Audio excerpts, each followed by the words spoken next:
العصابة اللي مسيرة وزارة التربية الوطنية عصابة أقولها وأتحمل مسؤوليتي. لاحظوا المغاربة شنو واقع.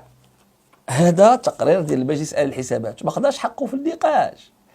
دابا جاو قالوا بناء قاعات ديال التعليم الاولي بالمؤسسات التعليميه.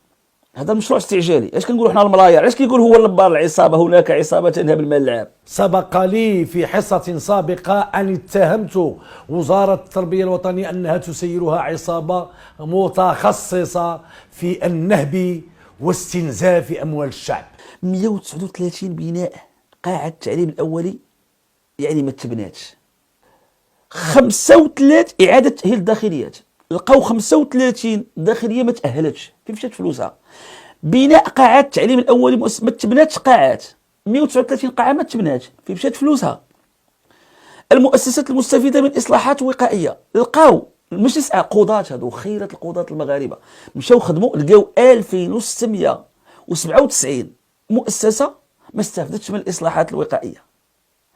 مدارس ابتدائيه استفادت من منشآت رياضيه التأتيت، لقاو 380 مدرسه ما استفادتش، ها ميزانيتها ولكن ما استفادتش. اعداديات استفادت من تأهيل العتاد الديداكتيكي، 879 اعداديه ما استفادتش. اذا خرجت فلوس لهذيك الاعداديات، ولكن فين هي الفلوس وما استفادوش. ثانويات استفادت من تأهيل العتاد 411 ثانويه ما استفادتش، ها الفلوس خرجت، فين مشات الفلوس؟ وضاعوا دوك الناس. مؤسسات مجهزة بحقائب متعددة بالوسائط 2159 مؤسسة ما تجهزتش بالحقائب متعددة الوسائط. مؤسسات متوفرة على خدمة الحراسة من طرف شركات خاصة 3680 ما استفادتش مؤسسة. بلا ما نهضروا على الأدوية الفاسدة، بلا ما نهضروا عدد عباد الله. إذا هذه دابا الملاير هذه شكون يدي هذه الفلوس؟ هذه الملاير فين مشات؟ شوف اسيدي غنجاوبك دابا، والله لا شي واحد صلح التعليم وما تصلحتش الاختلالات اللي في الداخل ديال المنظومه التربويه.